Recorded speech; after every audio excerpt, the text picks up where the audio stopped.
graça e a paz do Senhor seja conosco, irmãos.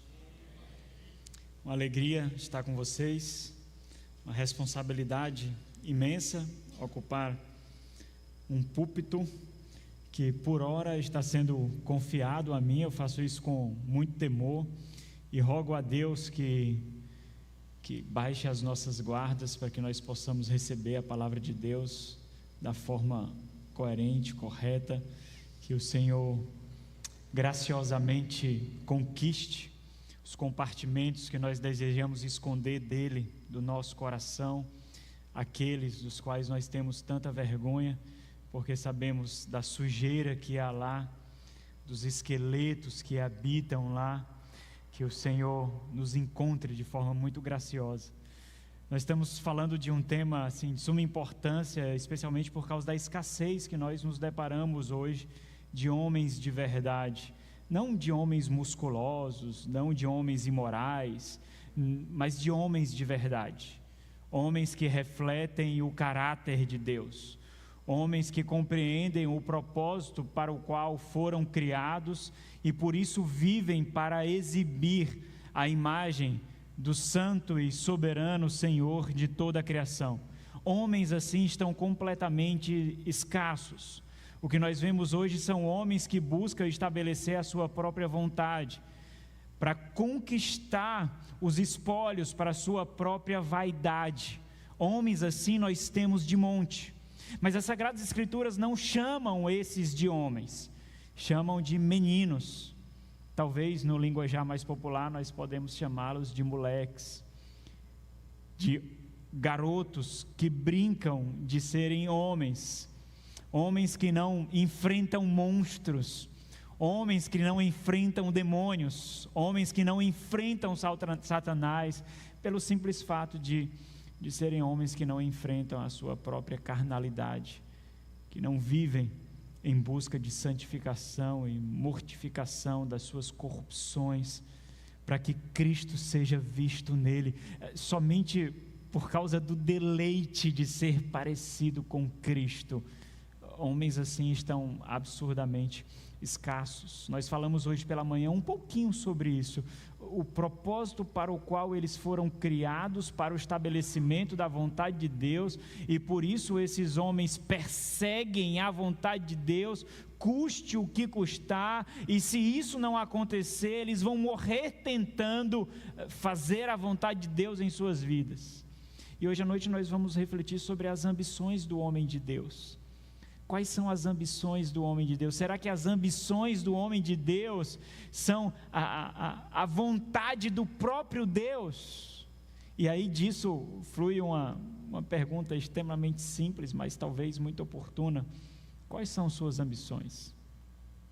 Você, homem, quais são as suas ambições? Residem nessa terra ou no mundo por vir? As suas ambições atestam que você é um cidadão desse mundo ou um cidadão do mundo por vir? Porque se nós professamos a fé em Cristo Jesus, nós dizemos que somos um cidadão de outro mundo. Estamos aqui como embaixadores de um rei, para o estabelecimento do seu reino, para que seja cumprida a vontade dele à medida que essa vontade se torna conhecida ou não. As nossas ambições são materiais, terrenas, naturais, carnais. Então nós vamos refletir um pouquinho disso.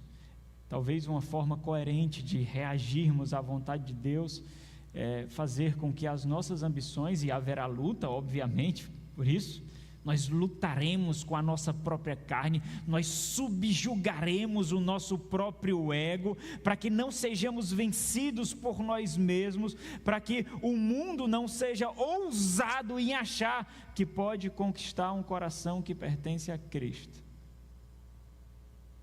Não tem nada que tenha valor suficiente nesse mundo que seja capaz de conquistar um coração que pertence a Cristo. Que o mundo não ouse pensar que nós possamos amá-lo, que nós possamos desejá-lo, que Satanás não ouse pensar, assim como ele tentou o Senhor Jesus Cristo no deserto, que pode oferecer algo que nos faça dobrar os nossos joelhos diante dele nenhuma promoção, nenhum grau acadêmico, nenhum concurso, nenhuma satisfação carnal, nenhum bem material, nenhuma realidade de entretenimento, nada. Então vamos ler o texto da nossa reflexão de hoje. Encontra-se lá na primeira epístola de Paulo a Timóteo,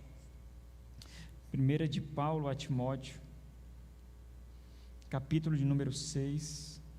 Essa reflexão faz parte de uma série bem maior chamada Oficiais da Igreja, Instrumentos da Graça Divina para a Preservação da Casa de Deus. Nós temos refletindo há quase 2 anos na nossa igreja.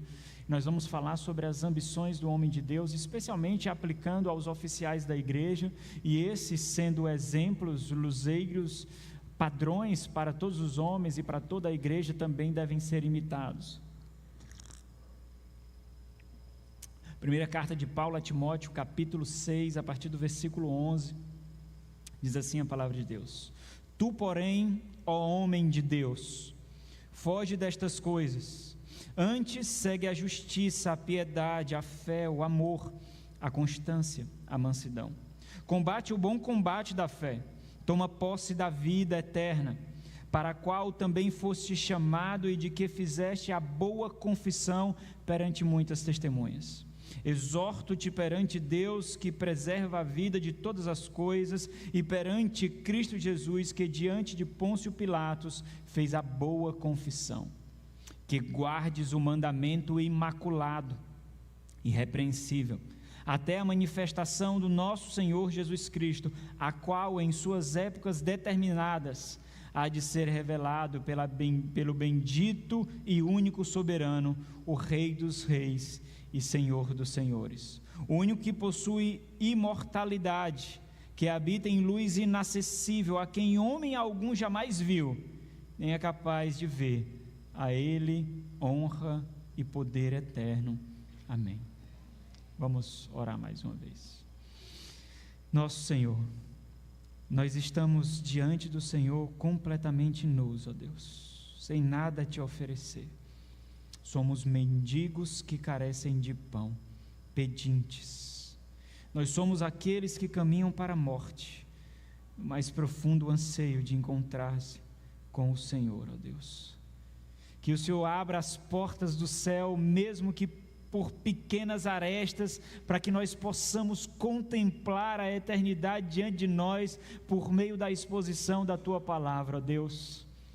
Baixa as nossas guardas, conquista o nosso coração, que não seja um homem a falar, ó Deus, mas o Senhor, Pai, pelo poder do Teu Santo Espírito, para a glória e exaltação de Cristo Jesus, para a edificação da igreja do Senhor e para o avanço do Teu reino. Por meio de Cristo oramos. Amém. Meus irmãos, a gente precisa entender um pouquinho do contexto dessa carta aqui. Existe um propósito para o qual Paulo envia essa carta. Existe um propósito para o qual Paulo envia o próprio Timóteo. Observe um pouquinho do contexto. A igreja de Éfeso foi fundada por Paulo. Paulo passou muito tempo ali. Foi o tempo onde foi o local que Paulo dedicou mais tempo na edificação de fiéis, discipulando pessoas e forjando uma igreja. Paulo, antes de sair dali, ele deixa muito claro que é necessário que líderes sejam levantados. Paulo levanta presbíteros ali. Paulo deixa esses presbíteros encarregados. Antes de fazer a sua terceira viagem missionária em Atos capítulo 19 e Atos capítulo 20, Paulo é compelido pelo Espírito Santo de Deus e alertar mais uma vez, uma última vez, aqueles presbíteros. E ele está em Mileto e manda chamar os presbíteros de Éfeso. E então esses presbíteros vêm e Paulo os adverte: lobos vorazes se levantarão, feras se levantarão dentre vós mesmos, e outros penetrarão entre vós mesmos para corromper a igreja do Senhor. Bom, esses homens, eles não ouviram como deveriam ouvir. E a igreja sucumbiu a homens imorais e perversos que usufruem do evangelho do Senhor para estabelecer a sua própria vontade. Homens que tomam o evangelho como ansiolítico, homens que professam a fé em Cristo Jesus para se satisfazer de paz, mas que não amam o Senhor, não dedicam a vida ao Senhor e não amam a igreja do Senhor. Homens avarentos. Paulo denuncia esses homens, homens que abusam de viuvinhas indefesas, imorais, carnais e perversos. A igreja sucumbiu a esses homens. E então, Paulo precisa de uma solução. Qual é a solução de Paulo? A solução de Paulo não é um programa extraordinário e revolucionário para proteção de igrejas, para edificação de igrejas. Paulo não faz um curso, Paulo não faz um workshop. O que Paulo faz, irmãos? Paulo envia um homem, cheio do Espírito Santo, um homem convicto da vontade de Deus, para socorrer uma igreja que está nadando no seu próprio sangue, por causa de homens carnais e perversos, abusadores. Paulo envia Timóteo. Timóteo é o antídoto para aquela desgraça, um homem cheio da vontade de Deus, completamente convicto do seu chamado, da sua vocação de proclamar o evangelho de Cristo Jesus e fazer a vontade de Deus conhecida, custe o que custar, e dedica a sua vida para isso. Esse é o antídoto para as igrejas, um homem profundamente impactado pelo desejo de fazer a vontade de Deus. Eu não sei o que lhe impacta, eu não sei o que lhe motiva a levantar-se de manhã, mas se você é um habitante do reino, mas se você é um habitante do mundo por vir, mas se você foi conquistado pelo evangelho da salvação de Cristo Jesus, e em você habita o Espírito Santo de Deus, outra coisa não deve lhe motivar a tirar os pés da cama pela manhã, a não ser entender que Deus lhe deu mais um dia, para que por meio de você Ele seja glorificado, para que por meio de você Ele seja exaltado. E você vai fazer isso na esfera que Deus colocou, seja no chão de fábrica, seja numa cadeira de escritório, seja no lar, seja em qualquer área do mercado de trabalho, na academia, universidade ou escola, na esfera que o Senhor lhe colocou. Homens que perseguem a vontade de Deus e são exemplos disso. Quando nós observamos todo o quadro aqui, nós percebemos vários temas, ou pelo menos 2 temas perpassando essa epístola. Uma é a denúncia desses falsos profetas, desses falsos mestres, desses homens imorais, e o outro que nós vemos passando é o encorajamento a Timóteo. Paulo precisa encorajar Timóteo, porque Paulo sabe o que Timóteo encontraria ali. Custará algo, Timóteo, fazer a vontade de Deus, custará algo. Será exigido de você sangue, suor e lágrimas, mas ainda assim, você será profundamente encharcado pelo prazer de viver segundo a vontade de Deus. Paulo compreende, porque ele experimentou isso na própria pele. Fazer a vontade de Deus, perseguir a vontade de Deus, exaltar a vontade de Deus, significa amontoar inimigos, muitas e muitas vezes. Significa em muitas vezes caminhar sozinho. Significa que muitas e muitas vezes nós não teremos mãos em nossas costas, afagando o nosso ego, talvez de alguma forma acariciando a nossa própria vaidade. Nós não teremos, porque aqueles que vivem para fazer a vontade de Deus e para edificar a igreja do Senhor, para a promoção e propagação do evangelho de Cristo Jesus, esses expõem homens carnais, homens que vivem para esse mundo, homens que vivem para o seu próprio bem, homens que vivem para o seu próprio prazer. Esses acabam sendo expostos como luz que nós somos, que revelam o que está nas trevas. Nós expomos simplesmente, muitas vezes sem falar nada, apenas por causa da forma como nós edificamos o nosso lar, como nós concebemos o nosso casamento e o valor que ele tem.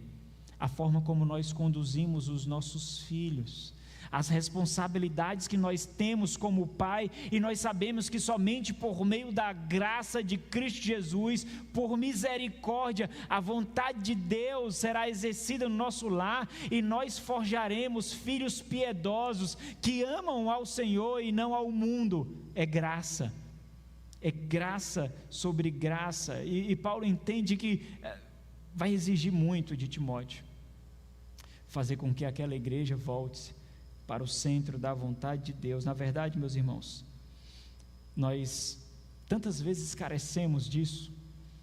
Nós carecemos de pessoas ao nosso redor que nos incentive para amar mais o Senhor no serviço da igreja, para amar mais o Senhor no discipulado, no anonimato do discipulado, no anonimato do estudo bíblico, sem holofote, no anonimato da edificação da igreja, no anonimato da vida da igreja local, nesse mundo tão midiático, onde nós fazemos questão de construir poses piedosas, no anonimato da vida da igreja, no simples anonimato do serviço da igreja. Não há mais prazer nisso. Nós não encontramos mais prazer nisso. Na verdade, nós não temos sequer prazer em ter uma vida feliz de verdade. O nosso prazer é simplesmente fazer com que outros pensem que a nossa vida é feliz, que o nosso casamento é feliz, que os nossos filhos são felizes. Na verdade, nós não precisamos sequer ter uma vida saudável, basta postar uma foto de que nós estamos na academia, então nós parecemos saudáveis. Nós não precisamos ser. É apenas parecer hoje basta, parecer hoje é suficiente, e quando isso acontece, nós não queremos pessoas ao nosso redor que amam a vontade de Deus, que vivem para Deus, porque essas pessoas nos exporão. Nós queremos pessoas que amem o mundo, que amem a carne, que amem os bens. As pessoas hoje, meus amados irmãos, elas não suportam mais ouvir o Evangelho. Não suportam. O Evangelho hoje dói de uma forma que não nos motiva, mas dói de uma forma que nos causa repulsa, simplesmente por refletir sobre coisas tão básicas da fé.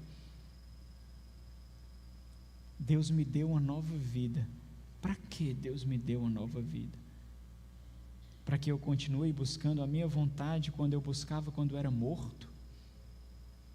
Para que eu continue buscando a minha vontade quando eu já buscava quando era um habitante desse mundo?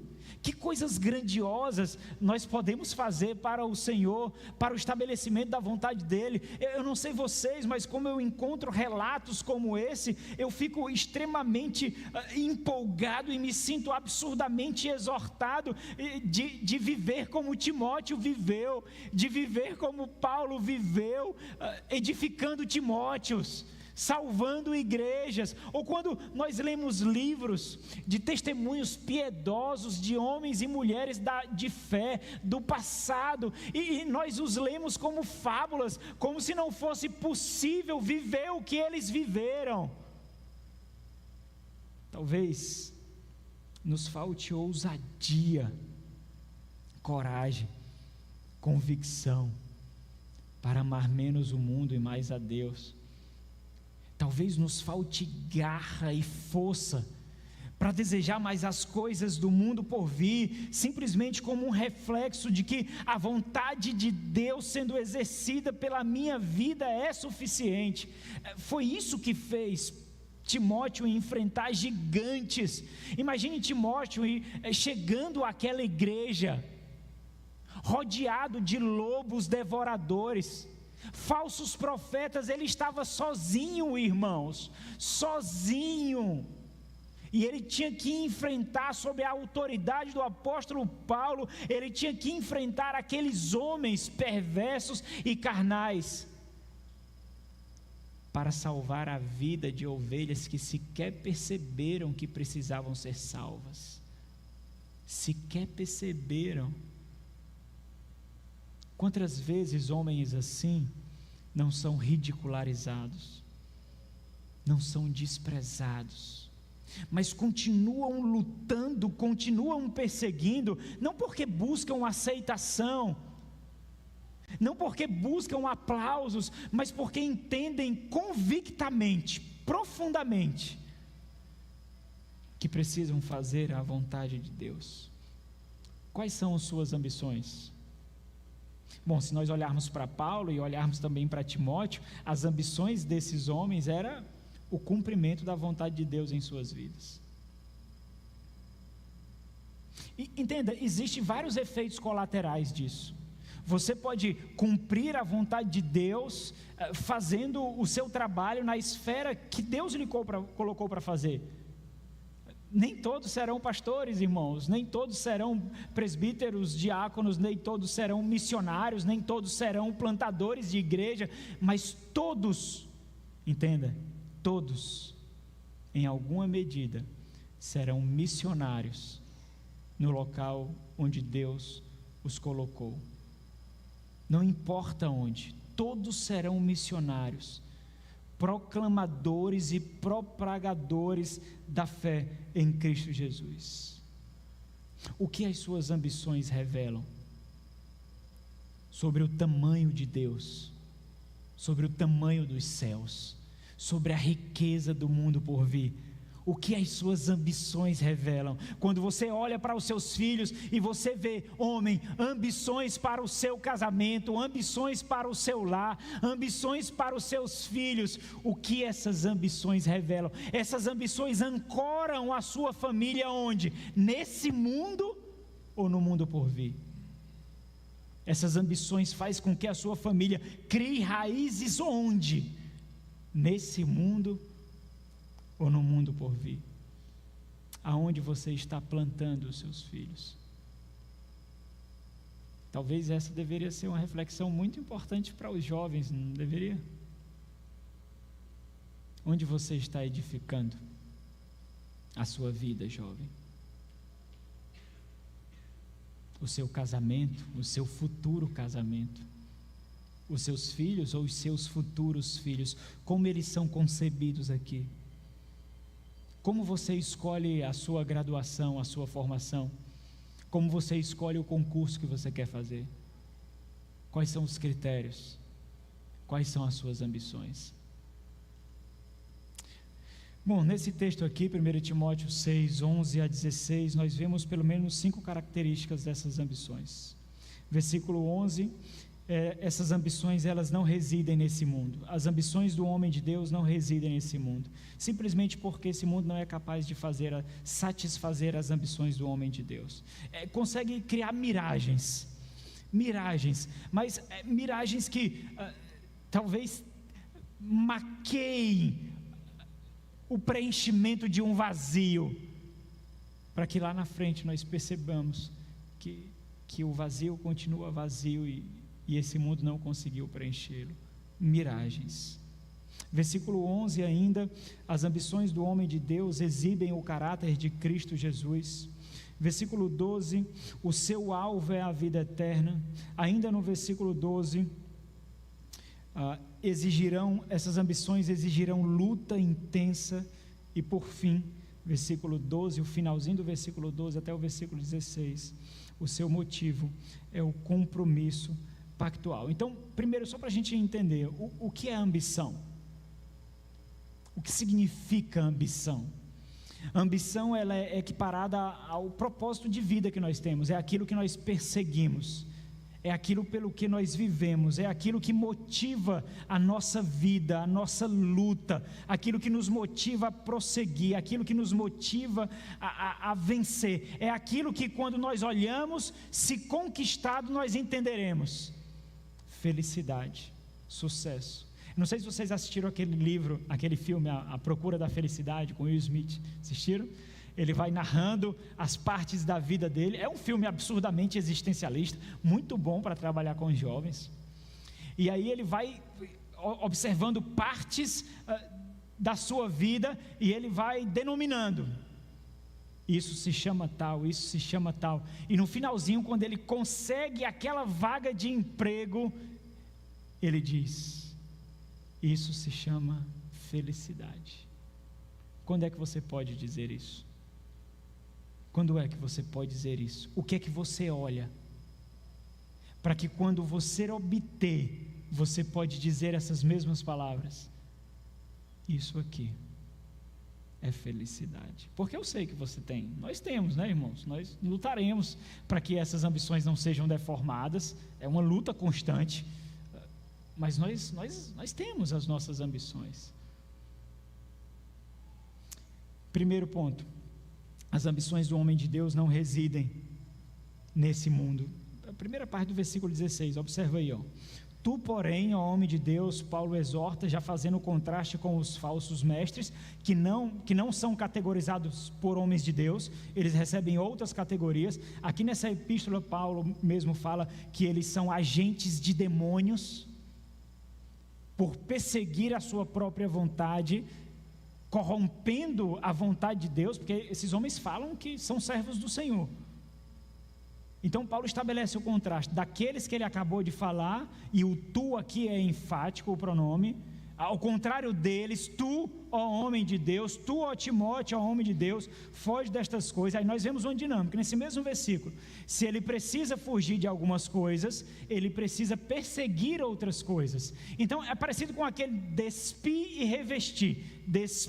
revestir, constante em nossas vidas. Nós não teremos descanso nisso, afinal de contas nós somos peregrinos, forasteiros, nós não estamos na nossa pátria, esse não é o nosso lar.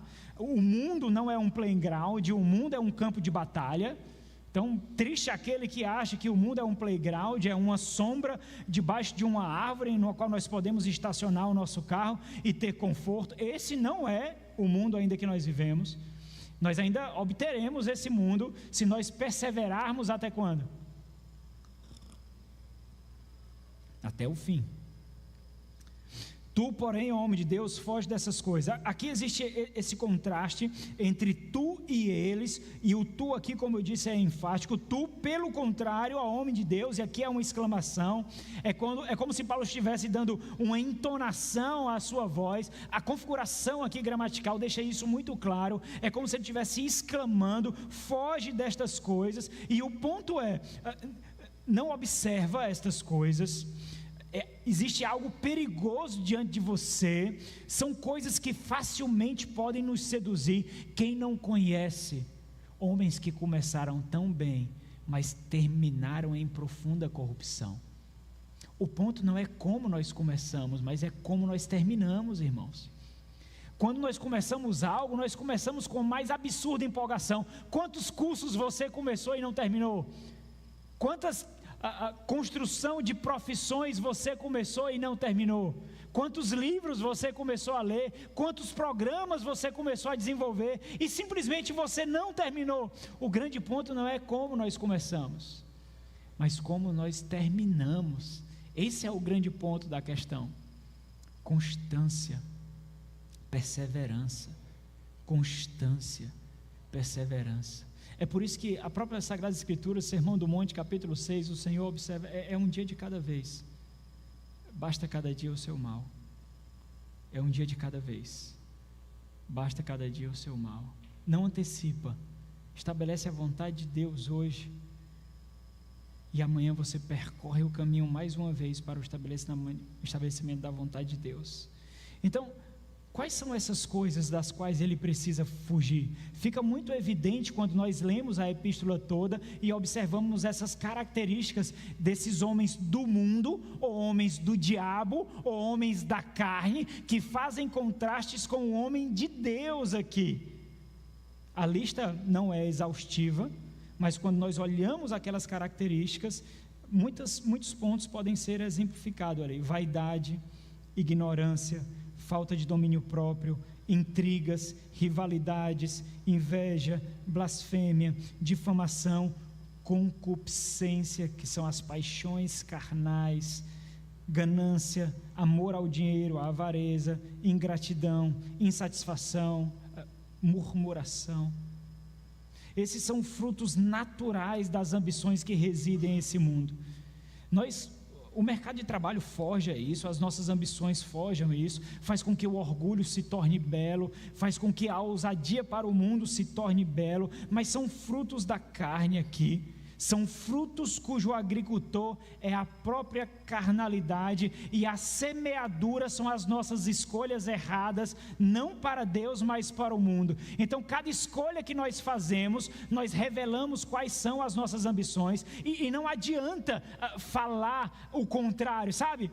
Sabe quando nós dizemos assim, eu amo o Senhor, mas as minhas escolhas revelam que eu não amo o Senhor. Eu amo a minha esposa, mas as minhas escolhas revelam que eu não amo a minha esposa. Eu amo os meus filhos, mas as minhas escolhas revelam o contrário. Então não adianta falar Senhor, Senhor, porque você pode ouvir o retorno de uma voz que diz: aparta-te de mim, porque eu não vos conheço. Nós podemos ouvir isso, porque nós fazemos uma contradição entre aquilo que nós professamos e aquilo que nós vivemos. Por que nós fazemos isso? O pessoal das mídias sociais pegaram isso, irmãos, mas pegaram isso muito bem. O que é o falar e não fazer? É o mesmo parecer ser e não ser. É por isso que as mídias sociais são tão acessadas. Tem pessoas que vivem pelo like, tem pessoas que vivem por seguidores, tem pessoas que vivem por inscritos, tem pessoas que vivem por compartilhamento, porque o mundo pegou isso. É muito simples. Você pode falar e não ter o peso de construir uma vida para ser. Não tem problema, eu vou lhe dar a ferramenta para isso. E aí nós temos as ferramentas, são as mídias sociais. Porque construir o ser exigirá a nossa morte. Construir filhos piedosos, edificar uma esposa piedosa, mulher, edificar um homem piedoso, lutando em oração, fazendo silêncio muitas vezes, lutando em submissão, mesmo como quando seu marido não é um líder, mesmo quando seu marido não é um sacerdote do seu lar, mesmo quando seu marido não é um pastor de família, mesmo quando o marido não é um homem piedoso, e você sabe que por amor a Cristo, não por suas próprias forças, mas confiando no Senhor, você lutará em oração, em prantos, suplicando para que o seu lar seja um local de adoração.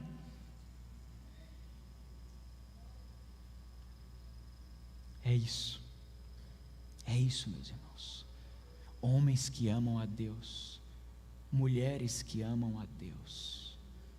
Uma certa vez eu vi uma ilustração de um pastor que conversava com a esposa de um outro pastor. Esse outro pastor mais velho foi o seu tutor, foi o seu mentor, foi o seu pastor, e ele conversou com a esposa desse pastor mais velho, e ele disse: olha, irmã, como Deus foi gracioso com o pastor fulano, não é? Porque a senhora é tão piedosa, a senhora é tão madura, a senhora é tão temente a Deus, é impressionante como a senhora é modelo para as demais irmãs, e um auxiliadora idônea para o seu próprio marido.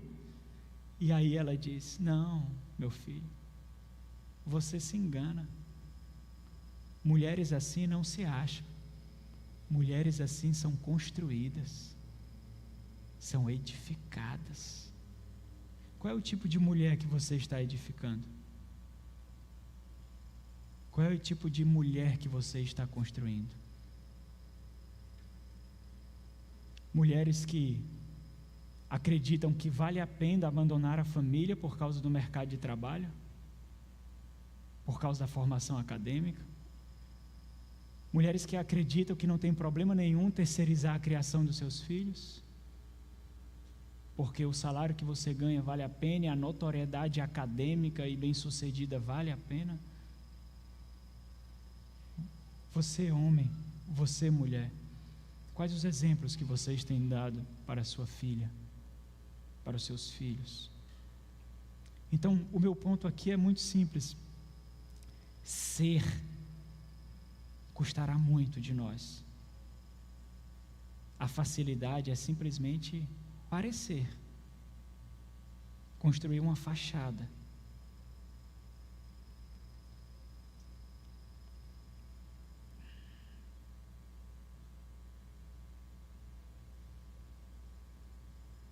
Por isso, irmãos, homens assim, eles são essencialmente diferentes dos demais. É por isso que aqueles são categorizados de homens de Deus.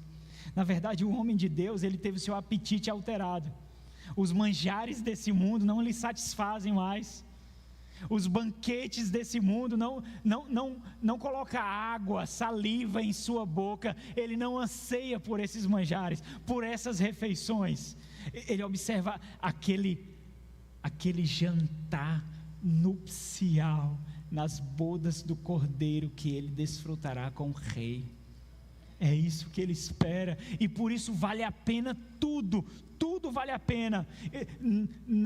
Não deixe o mundo ter ousadia suficiente de achar que o seu paladar é condizente com o dele. Não permita isso. Não há refeição que ele pode oferecer que conquiste o seu paladar. A pornografia não é capaz de fazer isso com homens de Deus. O desejo por sexo barato não é capaz de fazer isso com homens de Deus.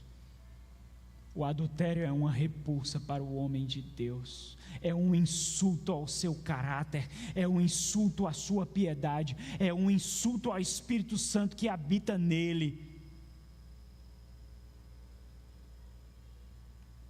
O ponto de Paulo aqui é: foge, escapa, evita, porque você tentarão lhe seduzir. Não dê espaço, não dê lugar, não observa, não fique com gracejos, foge. O que é que ele está dizendo aqui? Não subestime o pecado que ainda habita em você. Não subestima. Não julgue que está de pé. Suspeite de si mesmo. Esse é o grande ponto.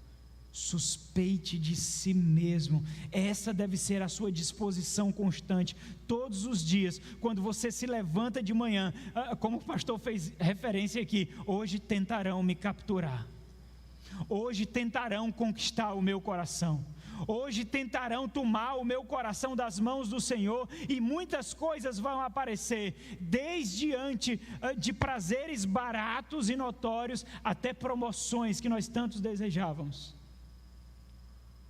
Mas isso vai acontecer, irmãos. A imunidade do homem de Deus às ambições desse mundo é intrinsecamente ligada à sua proximidade a Deus.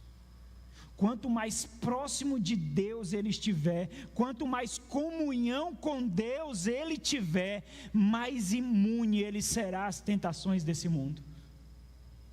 Quais são as ambições do homem de Deus, irmãos? Elas não residem nesse mundo. Segundo ponto, elas exibem o caráter de Cristo. Observe que existe uma luta sendo travada aqui no homem interior.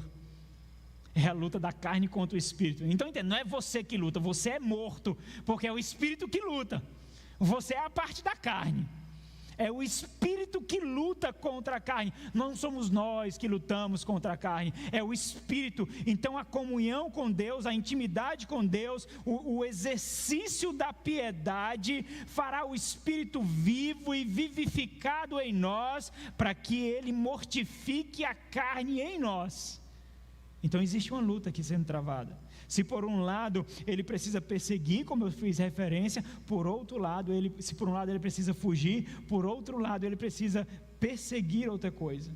Olha ainda o versículo 11, diz assim: antes, foge dessas coisas, antes segue a justiça, a piedade, a fé, o amor, a constância, a mansidão. Então Paulo aponta que essa deve ser a constância da vida do homem de Deus, daqueles que devem ser modelos para o seu lar, modelos para a igreja, modelos para o seu filho. E entenda, embora eu esteja aplicando aqui especificamente o homem, por ele ter essa característica de governo, de liderança, de autoridade, com que Deus lhe incumbiu desde a criação, isso se aplica a você, mulher, também. Você precisa ser um exemplo. Você precisa exibir o caráter de Cristo. Você precisa lutar com as armas espirituais, porque você entende, assim como Paulo disse no início da carta aos Efésios, que a guerra acontece nas regiões celestiais. Não é carne ou sangue. Então Paulo aponta aqui o modelo que deve ser vivido o homem de Deus, e é natural compreender assim, porque quando nós entendemos que nós somos chamados para renunciar a nós mesmos por amor de Cristo Jesus, essa é uma reflexão muito simples por nós, ou seja, é uma dinâmica de despir e vestir, como o próprio Paulo falou em Efésios capítulo 4, se despindo do velho homem e se revestindo do novo homem, se despindo. Talvez uma das grandes dificuldades é porque hoje nós não conseguimos sequer identificar o que é o velho homem. Você consegue olhar para a sua vida e dizer assim, isso é trapo de imundícia, isso é resquícios do velho Adão. Você consegue olhar para a sua vida, para os seus desejos, para aquilo que lhe causa prazer, para aquilo hoje que é o teu local de entretenimento, por exemplo. Você consegue olhar para a sua vida e dizer, isso é o que eu preciso me despir, mas ao contrário, eu estou me vestindo com isso. Eu não estou me despindo, eu estou me vestindo com isso. Mulher, é isso que significa ser auxiliadora idônea, sabe? Nós somos muito cegos, tantas e tantas vezes, mulheres, cegos. E na maioria das vezes vocês vão precisar ter uma habilidade tão absurda, porque vocês não podem ser tão diretas não, porque se vocês forem diretas demais, vocês vão construir uma barreira e não uma ponte, porque nós temos uma tendência carnal para o orgulho nas nossas próprias decisões,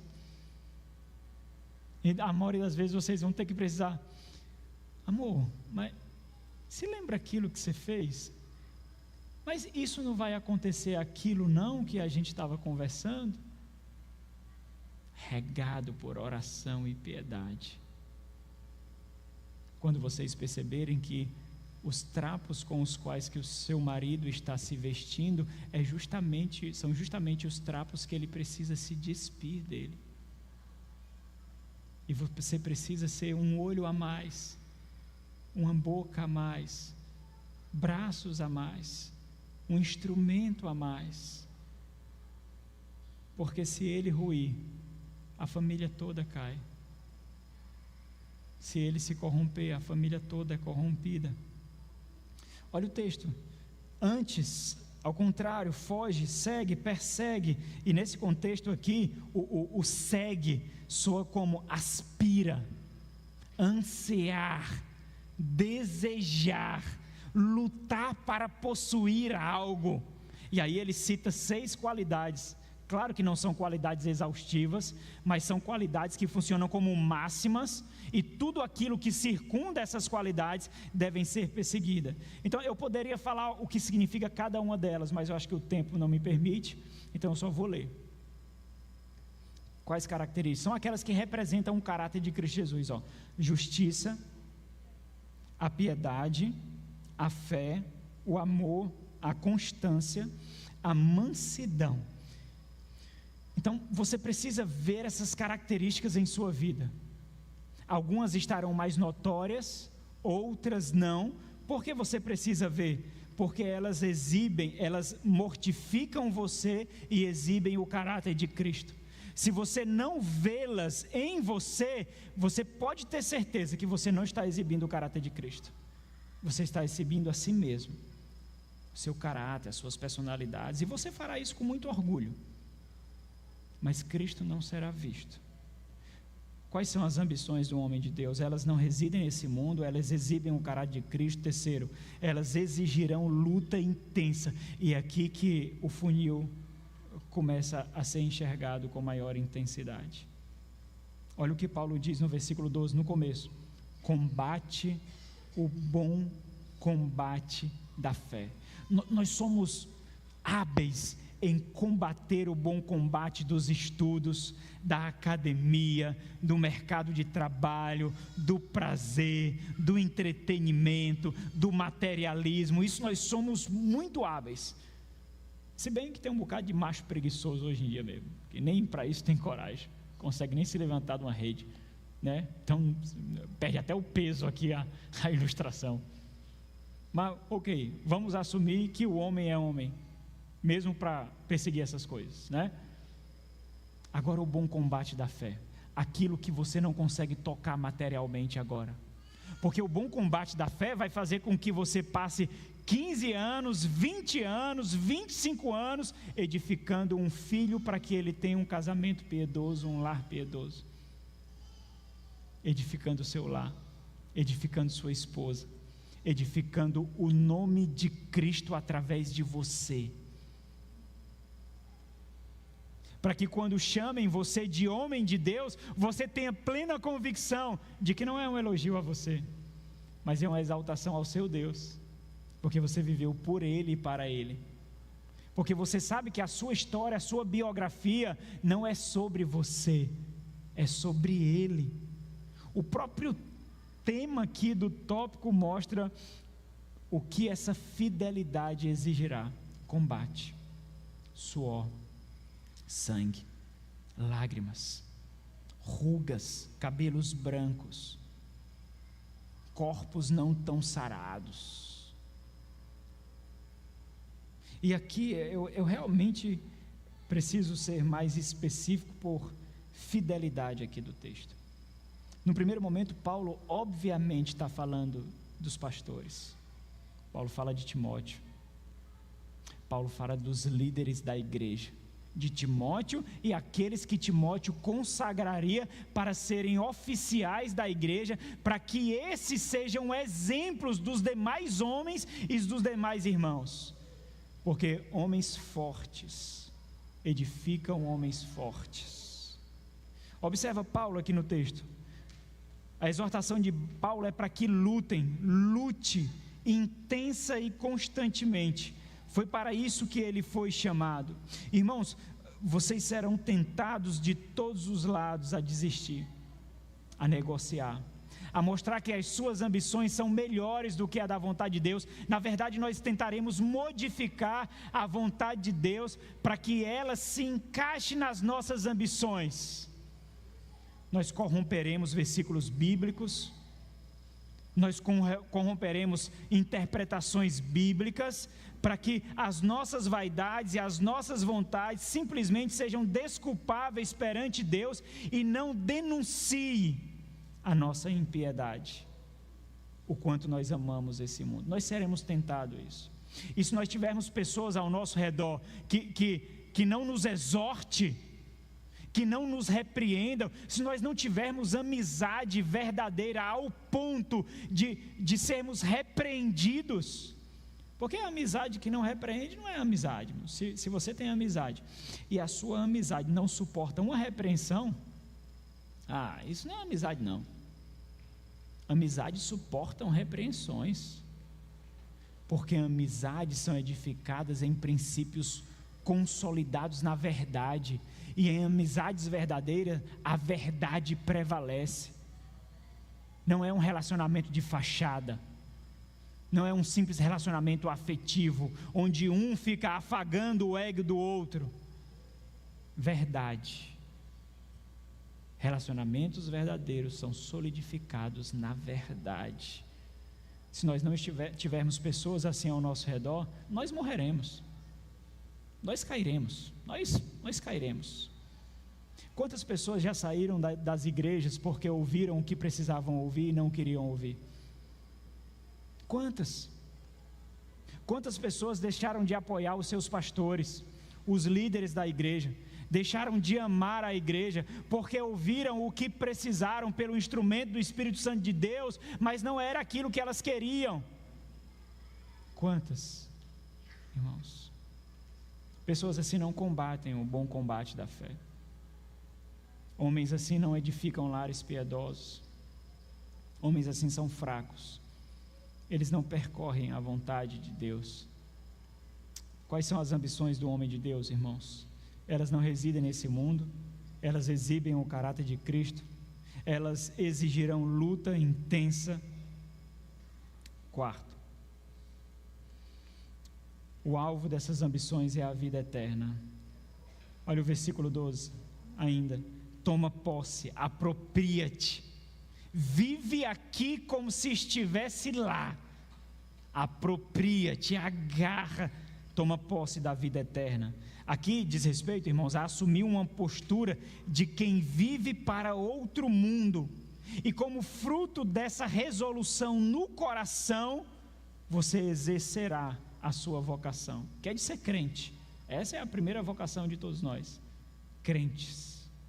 Então toma posse da vida eterna, para a qual também foste chamado, e que fizeste a boa confissão. É interessante, porque ao que parece, irmãos, Paulo aqui está fazendo referência à ocasião do batismo de Timóteo. Quando Timóteo foi batizado, rodeado de muitas testemunhas, ele fez uma confissão de que era um cidadão do reino, de que tinha morrido e tinha nascido para Cristo. Ele fez essa boa confissão. E existem muitas testemunhas diante das quais ele tem que mostrar esse caráter. E aí daqui a pouco ele vai chamar mais testemunhas celestiais agora. É Deus e Cristo Jesus.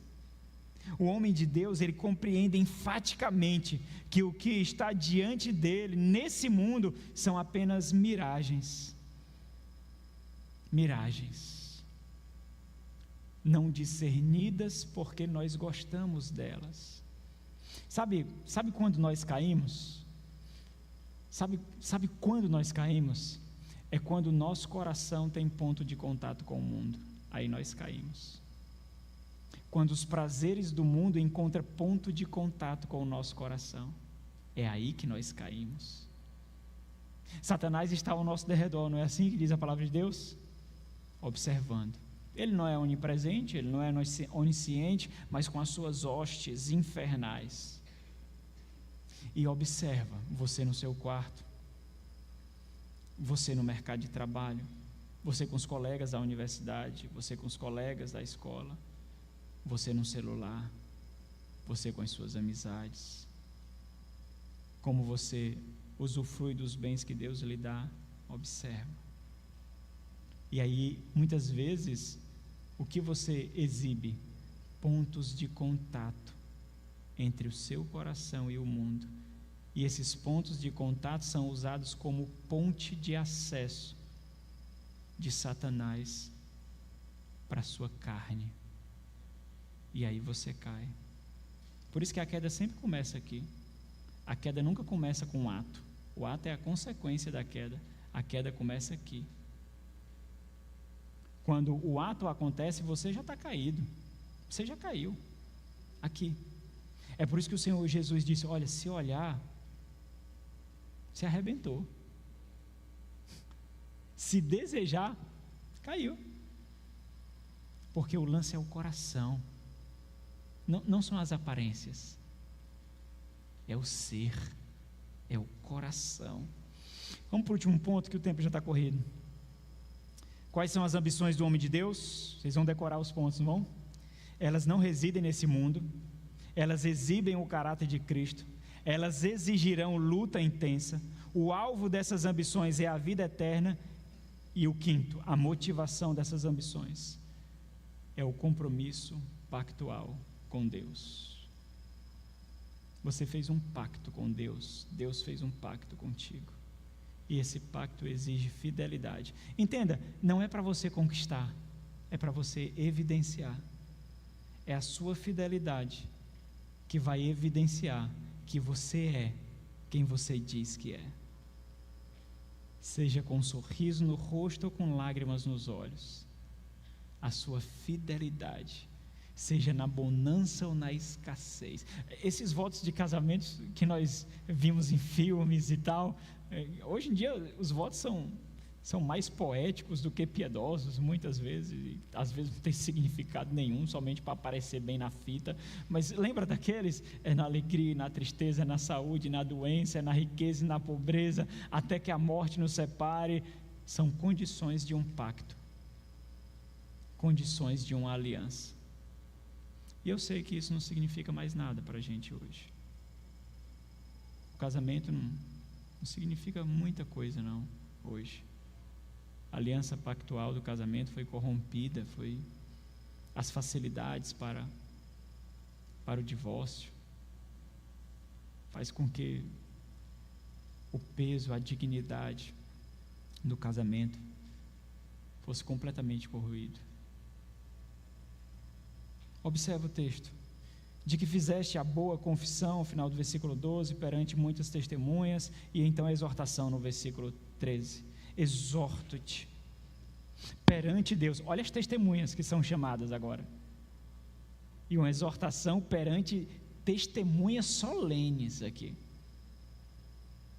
Exorto-te perante Deus, diante de Deus, na presença de Deus, que preserva a vida de todas as coisas. O que Paulo está dizendo aqui? Olha, a sua vida será exigida para ser fiel, mas entenda, você vai fazer prevalecer a vontade de Deus, que preserva a vida de todas as coisas. Então, se tu crê nisso, tu continua. Se tu crê nisso, tu persegue. Que preserva a vida de todas as coisas, e perante, outra testemunha solene, e perante Cristo Jesus, que diante de Pôncio Pilatos, e aí ele vai mostrar agora o que a confissão e a fidelidade de Cristo Jesus fez com ele. E Timóteo deveria percorrer o mesmo caminho. Tomou a vida de Cristo, e essa fidelidade também tomará a vida de Timóteo. Que diante de Pôncio Pilatos fez boa confissão. Aqui a implicação é que ele também deve fazer essa boa confissão e mantê-la. Para quê? Para o que ele está sendo exortado? Versículo 14 diz o para que ele está sendo exortado: para que guardes o mandamento imaculado, sem mancha, sem corrupção. Entenda o que isso significa, ó. O ponto de Paulo é o seguinte, ó: você receberá os efeitos de guardar isso. Você sentirá na alma e na própria carne. Mas o mandato, ele não pode sentir. Ele tem que permanecer íntegro. É o Evangelho de Cristo Jesus e a propagação fiel na vida e na proclamação do Evangelho de Cristo Jesus. Que guardes o mandato imaculado, irrepreensível, até a manifestação do Senhor Jesus, a qual? A vida, a qual? Que vida é essa? Em suas épocas determinadas, há de ser revelada pelo bendito e único Senhor, soberano, Rei dos reis, Senhor dos senhores, o único que possui imortalidade, que habita em luz inacessível, a quem homem nenhum jamais viu, nem é capaz de ver. A Ele, e aí ele termina com um brado de glória e de louvor aqui, a Ele a honra e poder eterno, amém. Então Paulo conclui com a palavra de louvor. É como se, com a exaltação de quem é Deus, de quem é Cristo Jesus, ele não se contivesse, ele louvasse ao Senhor com essas palavras finais. Então, para a gente concluir, quais são as ambições do homem de Deus? Elas não residem nesse mundo, elas exibem o caráter de Cristo, elas exigirão luta intensa. O alvo dessas ambições é a vida eterna. E a motivação para essas ambições é o compromisso pactual com o Senhor.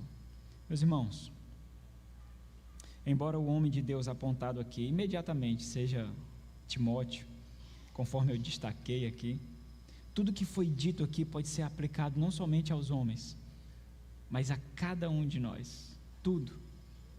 O homem piedoso do passado, ele disse certa vez, observa isso: agora, portanto, oramos de coração a Deus para que o caminho largo que leva à perdição possa ser interrompido e o caminho reto e estreito que leva à bem-aventurança possa ser aberto pelas Sagradas Escrituras, para que possamos saber qual é a vontade de Deus, para servi-lo em verdade e santidade, no temor de Deus, para que possamos encontrar por Ele o caminho de felicidade eterna, e que seja isso que habite o nosso coração.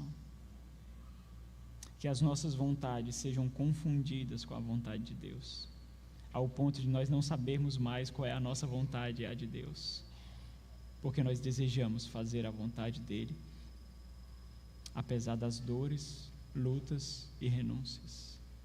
Vamos orar. Nosso Senhor, nós carecemos tanto de Ti, meu Pai. Nós somos seduzidos com tanta facilidade por nós mesmos. As nossas vaidades nos enganam até como se fossem disposições piedosas, meu Deus. Nós ouvimos a voz da nossa própria carne como se fosse a voz do próprio Espírito Santo, porque nos dá aquilo que nós tanto ansiamos, meu Deus. Nós precisamos tanto do Senhor, ó Deus. Rompe os nossos tímpanos espirituais, nos cura da surdez e da cegueira residual, ó Deus. Faz que nós vivamos para Ti, nada mais seja capaz de conquistar um coração que é Teu somente, ó Senhor bendito.